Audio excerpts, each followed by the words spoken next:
Today, on the Hawkeye Garage, we are going to set a world record.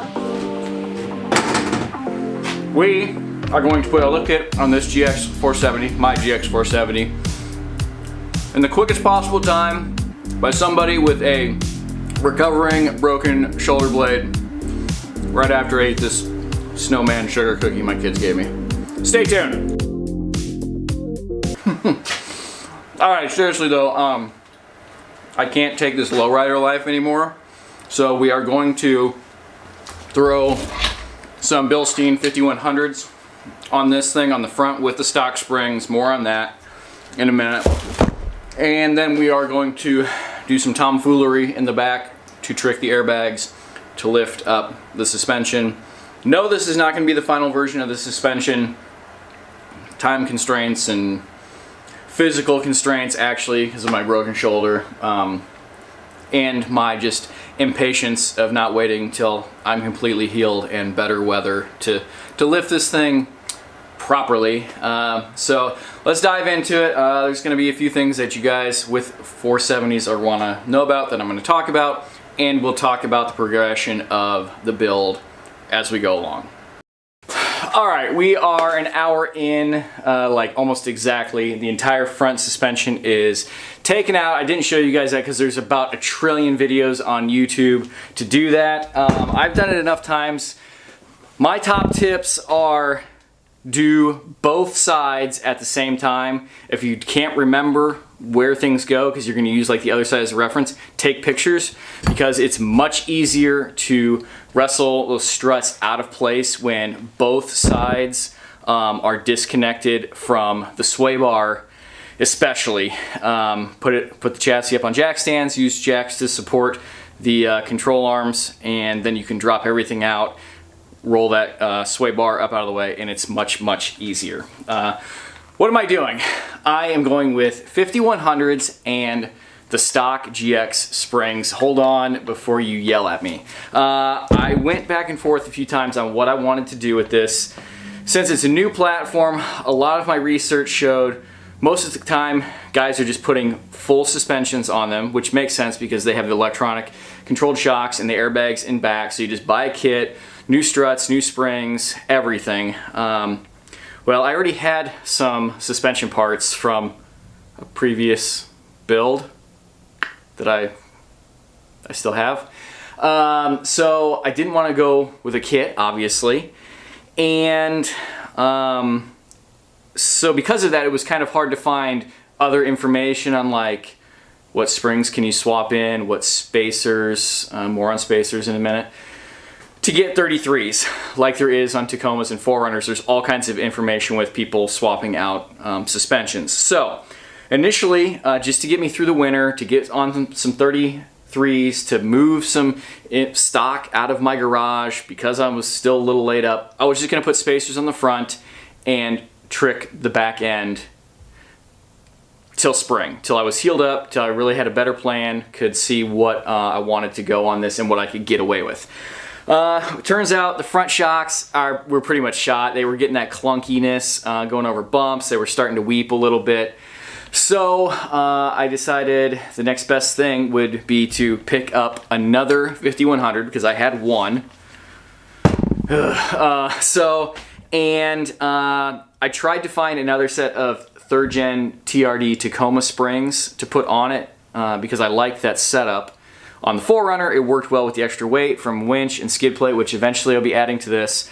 But I couldn't find that for the time being, and I did find a good resource of a guy who had done the 5100 swap with stock springs. He said which notch to put the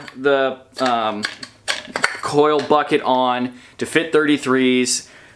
He kind of had the same opinion that I did, that these springs are too soft and that it's too bouncy, and by cranking the tension up, it rode better and handled fine, and it fit 33. So that's perfect. It'll get me till spring. I'll figure out how much lift I'm getting to get 33s. I'll be able to see how much alignment I have in it. Do I need adjustable upper control arms? I really don't want to do that again.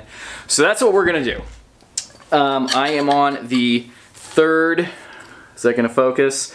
3rd from the bottom or 2nd from the top ring on the 5100. To move those, it's really easy. Just use a set of these snap ring pliers, and you can just push the ring apart. It doesn't take much, and then you can just slide it around with your fingers. I'm going to reuse the coil buckets that were on the GX, and yes, we're going to throw dash lights, I think, because we're unplugging half of the electronically controlled shocks. I'm going to switch to 5100s in the back eventually. I'm not going to do that today. I'm trying to get this done so I can get the tires on there, and then I'm going to go hang out with my family, and I'll worry about the 5100s at a later date and time. For the back, couple things that I learned along the way that I thought I would share with you guys with GXs specifically. They have these on top of the factory struts on the front. They have these little electronic control boxes, and that's how they adjust the dampening. There's a little plastic thing here. This bracket goes like that. There's two screws that hold this plastic adjuster on. You're supposed to use a 4mm Allen wrench. I could not get one up in there, so I used a pair of small vice grips. Came off pretty easy. And then I just rammed a screwdriver in there and broke the other side off because I'm throwing them away. I don't care. Then you're left with this bracket on top of the strut. There's a nut that holds that on. You're going to have to put a wrench on top of the normal strut nut that holds the strut assembly in to keep the shaft from spinning, and then use another wrench on top there. Something that really works that I've showed you guys in the past are these Crescent brand pass-through sockets. They're pretty cool. They grip really well. There's different versions of them, and for doing the tops of these Toyota struts, or any struts really, where you have to use a wrench, 9 times out of 10 you have enough room to get one of these in, and then you'll have a nice ratchet handle on there. So I definitely recommend getting a set of those. Well, I guess now it is time to go ahead and throw the 5100s in. Oh, one more thing. I'm going to put in one of my high density 1/4 inch thick plastic spacers on the driver's side to help with that gas tank lean. Hey, I did remember to take measurements beforehand lifting this, so I'll be able to tell you guys where I ended up with. These springs are not real tired. I'm at 137,000 miles, and this thing's never seen any hard use. So the coils themselves, obviously the bar stock is smaller than those TRD springs. Physical size is the exact same, but the spring rate obviously is going to be sloppier. So that's why we're gonna crank them up on that bucket to get our lift. Let's go ahead and throw them back in. Well, this is where we're at. I got both sides installed. I still gotta adjust the tie rods. Ooh, my light died.